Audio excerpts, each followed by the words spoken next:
How you doing? This is Martin. You know me from my series on how to pay off my car loan in 36 months without giving up Starbucks or being cheap. Or some of you have watched my video where I had said my car loan was down to $5,970 and how I paid it off in about 6 months. And probably you've been looking at my series on how I talked about little conspiracy theories. Well, those times are over now. Now I'm like I already talked to someone who has a lot of money. I've been listening to them, and they probably told me finally it's time to just get over it, man. But I do know one thing. I know about being unemployed, and that's what I'm here to help you do. My goal is to help you, the first 6.6 million of you guys who apply for your unemployment benefits. This is for you, because with you, you're going to help me build a training program where, yes, I will charge you $30 to $60 sometime during this 3 to 4 month program. Take these skills. My goal is going to show you how to get out of debt, how to avoid debt if possible. When you look, we'll talk about that later, but once you're unemployed, sometimes you may have to take on a little bit of debt. Show you how to not overestimate how much money you have. Just show you how to just build up a general strategy on how to deal with, how to look for a job, and just give you some ways just to improve the way you relate to people. Yes, I will refer you to other sources, like something like Grant Cardone. That's who I've been following, or you can listen to Kevin Hart, or you can listen to John Maxwell, or I'm just going to give you the people I know. My goal is not to sell you on everything. I'm just going to sell you on what I know. And yes, at the end of this, I'm going to make an offer. But let me tell you something. The reason I want you to listen to me is because back in 1995, I was working for a government job. And they told me, Martin, there's no way you can get laid off. There's no way for you to get laid off. No one's been laid off here in 20 years. Bam, got laid off. And what made it so bad was I had tried to get some engineering references for like a certain engineering test. And once that last 6 months hit, it's like I was a ghost, man. They gave you the shittiest jobs. People said, "Oh, you're dead man walking." I'm like, "Hey, man, that's not cool. I don't think it's funny. Maybe you guys think it's funny." They just give you the shit jobs. Don't pay attention to you. Oh, you don't have any short timer. It's like, is all that really necessary, man?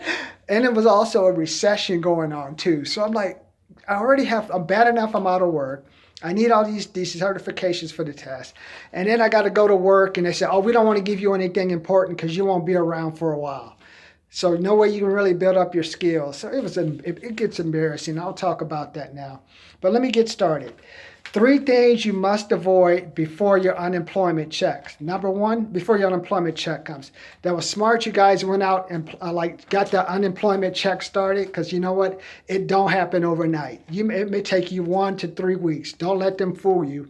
And I'm going to read through the stimulus package, trying to get an idea. Still haven't done it. I looked at some of it, and it looks like some of it's talking about to the discretion of the Secretary of State. What that means is they're not just going to give you the money. That means they're going to be checking your papers, because I think they make sure your employer actually paid into the unemployment fund. That's how the employer is supposed to send that letter. I believe it must go to the unemployment people. So it actually shows that they paid the unemployment and you are one of the people that got unemployed. So if that doesn't happen, then you are going to have to go to the employer and try to get that information from them. And that's where the tricky part starts. So we'll talk about that a little bit later. But let me just get you now. Just assume that everything goes well. Within 2 to 3 weeks, you actually get the check. Okay, today I'm going to talk about 3 mistakes you must avoid before your unemployment check comes. Number 1, overestimating how much money you have. This is a mistake I made back in 1995 when I got laid off. I thought I had a whole bunch of money saved up. I had probably like $1,000 or $2,000. I think I had enough. My rent was $750. I had like $300 I had bought like a couple of months earlier my 1993 Nissan Pathfinder. Maybe it's 1991 Nissan Pathfinder. $19,999. Payments were about $300 a month. Right after I bought the car, I get the layoff notice. I'm like, you gotta be kidding me, man. So for me, the unemployment was $356 a week. Times 4, I got it right here, and that comes out to $1,440. My rent, I lived in the Marbrissa Apartments off of PCH in Lakewood. I think it's Lakewood. and off wherever the traffic circle is, maybe it's Long Beach Boulevard in the traffic circle. Let me know if it's still there. That was $750 a month. So I mean, $1,440 from the unemployment, $750, $690. So it left me with like $390 if I had only depended on the unemployment check. So that means I had to cover food. I think I had a credit card back then, electricity. Back then I was trying to pay for like the health benefits. I think once you get laid off, they give you the option of paying for your health benefits. And I think I did that for a couple of months, and I just stopped because that was about $100 or $200 a month. I'm like, that was just too much money. So that was one mistake I made, because once the creditors find out that you're laid off, be rest assured they will cut your line of credit. So if you have a line of credit or if you have a credit card, don't use them unless you have to at the final moment, because once you start using them, you'll go through the system, you've made a charge, and then after that they'll start bouncing around, and once they find out that you've been laid off, they're going to keep an eye on you, and it depends on what organization you're with. If those people start defaulting, that's how you get caught in it, because they'll say, hey, Mr. Morris, what have you been doing lately? And you say, if you tell them you've been laid off, you're done. They will cut it. So make sure you don't overestimate. And if you have the opportunity to put a little bit of money, at least try to put some money away for your apartment. I think I put enough away for my apartment and for my car for like 3 to 4 months. And I'll talk about that because it took me about 6 months to finally get over being laid off and doing crazy stuff to get back to the workforce. Number 2, you will find a similar paying job. Oh man, you know what? That's even more humiliating. Like just before you get laid off, they have all these people come in. Supposedly, you're talking to them. Hi, my name's Martin. What have you doing? Well, I've worked in project studies for Caltrans. I worked at this company, Harrison Associates. Or I worked for the city of Newport Beach. I worked for the city of blah blah blah blah blah blah blah, and on and on and on. And what happens? No one hires you. It's like, oh, God. Oh, you know what, Martin? We were going to hire you, but we've also had cutbacks. Well, shit, why did you even come? So let me give you some jobs I worked until it took me about 2 years to find a similar paying job. I worked for UPS collecting money from drivers, drivers would bring all their money in. I was sitting at this table. There's a computer in front of me. I would put all the money in from the UPS drivers, balance it out, and you would take that money over to like another location. So they say, here's my another location. I would put it in a vault, and they would take the money out. There was a time that cash actually came in from the drivers, and you collected it and counted it, and you cook it to someone. I can't believe it. Now the drivers have no money. But what happened, like anything in California, they get tired of, this is back in 95, and we're tired of the taxes, and they moved their organization to another state. Again, way to go, California. What's another job I worked? I used to work at a convention center. I think I organized chairs and stuff. I wrote one. I can't remember what it is. I just can't read it. Let's say I worked at FedEx, or when I worked at FedEx, I think I did, I was flight support. So I used to go and check all the chemicals that went on the plane. Oh, no, that's what this is. I worked at an office. I used to work for temp companies. So when you work for the temp companies, they just send you out on these bizarre jobs. I worked at one job, I believe it was in Brea, off of Imperial. And it was an office, and they were closing down the office, reorganizing it. I remember I sat in this, it's like $10 to $12 an hour. So it's like, and it's like about this size. Sat down, files everywhere, and you have to organize the files, go through and take out the older paper, throw them away so they can put them all together and take them to their new location. I think I did that. Oh yeah, my worst job though was I was trying to get a job. That's why the reason you always hear me talking about, if you ever watch my videos, I do talk about Amazon and logistics. Because when I was younger, I worked at Petavina Mold and Dye. Look at my old videos. It's a warehouse. I actually worked at a physical warehouse where the owners, they were Swedish. I don't know what that has to do with anything. Because he likes Swedish Springs. But like, they used to always tell me, Martin, you're not only, like I used to sit in the front office. Oh, we're going to have you take over for Sheila because she got sick. She's got a baby, so we need you to take over Sheila till she comes back. So I was running a front office, and they said, Martin, we don't have enough people, so what we need you to do, we're going to teach you how to run that giant injection molding machine back there. because it's slow, but we have so like $10,000, $20,000 worth of orders, and we're backlog, and we need the money. And I said, well, but I was hired to do this. And Steve said, well, my bro, either you're going to do this or you're going to go home. I said, okay, I'll go back and help Calvin. So I ran the injection molding machine. Then after that, Calvin showed me how to put together. I used to do like I put together like the first generation of sonic alarms with soldering and everything. So we're at a table. We had a radio going. We had the mirror. We had like the soldering things. He showed me how to test them. The owner showed me everything. He explained the business model to me. They said, no, you're not going to just do that. And then at the very, very, very end, they said, Mark, now you can pack all the stuff and ship it. So I just laugh at you people who work at Amazon and stuff.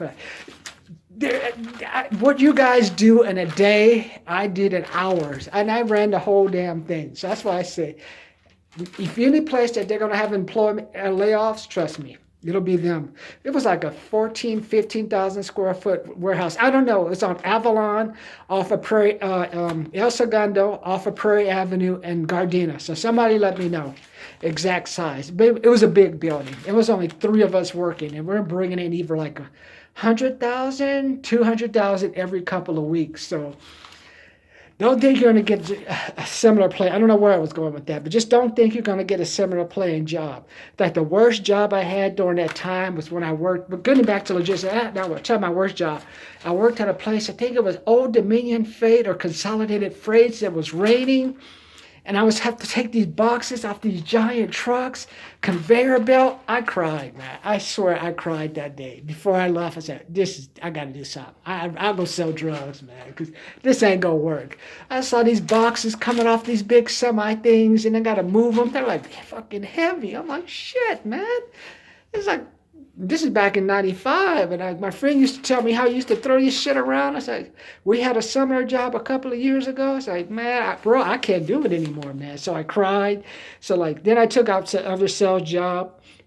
And then I had my neighbor. She was an escort. She used to work at these clubs downtown. She said, man, why don't you just be my bodyguard? I'll buy you alcohol and drink. Because she used to go out with guys, pick up guys, get them to buy her stuff. It's like, hey, sounds cheaper. So if you're not with me, you can hook up with the girls, but once you're done with them, you got to come back to me. That's a crazy relationship. And number three, what you have to avoid before your unemployment. Do not depend on your friends. Once you get laid off, you might as well consider yourself being dead. And good luck getting back in the building. Something like, especially nowadays, your name will be on like a special list. It'll say either quit, unemployed, retired. Depending on how you leave and how everything turned out with the other people, you're done. And luckily, remember the stories I told you just before I left, short timer, we're not going to give you anything to do because you're not going to be here, or why don't you do this shitty job because you're not going to be here anymore, you can't complain. Your friends, if you're lucky, they can help you. Otherwise, I wouldn't depend on them. Because once you're out of there, you're done. Because they're like on reorganized, restructured. I think once I got laid off, I think I went to 2 out of like all the supposedly 20 to 30 people that could help me. Only one actually helped me, and I stayed in contact with him for a while, even like to this day, who helped me. So don't depend on your friends. So now if you guys like what you're hearing, what I want to offer to you guys, I want to give you my 3 best YouTube videos on how to get your career started again, how to start avoiding debt, how to avoid, like if you're going into depression, you want to go off the rails, don't do it too soon. My 3 best video books I've been working on this year, just for this year, because the world has changed. Because when I got laid off, there was no social media, there was no computers, there was no such thing as a laptop. What you had to do was you either had to go to the unemployment center to use their computers, and you can only do that for 1 hour. So that's how rare it was. Or you had to go to I went to this unemployment center in Long Beach, off of Long Beach Boulevard, next to an Apple Source place. It was another temp place. And that's where I used to work. But then you only stay 1 hour. And because I know that, and then that's why I want to I'm coming to a few from the old school stuff. So if I can teach you how to combine the old school with the new school, you'll get back to work faster and avoid some of the mistakes that your competitors are going to make. $30, and that includes one Zoom call. Or if you're in sales, you can send me one objection, even if not in sales.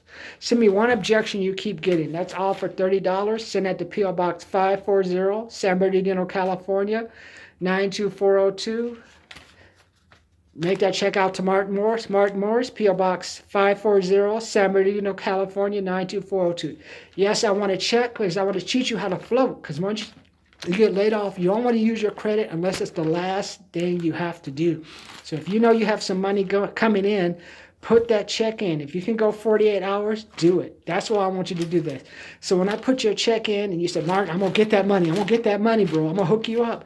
You know why? Because you're going to be the 6.6 million people who lead us out of this recession. Because the 6.6 million people after you are going to know what to do. They would think, oh, everything's all good. Oh, you guys are the ones going to lead us, and I want to help you guys. Subscribe, comment, like. Subscribe, comment, like. What do you think, man? What do you think about my three mistakes to avoid before you get your unemployment check? Number one, overestimating how much money you have. Number two, you will find a similar paying job quickly. It took me about 2 years to find a similar paying job. And number three, overestimating how much you can depend on your friends. Let me know. Subscribe, comment, like. Talk to you later.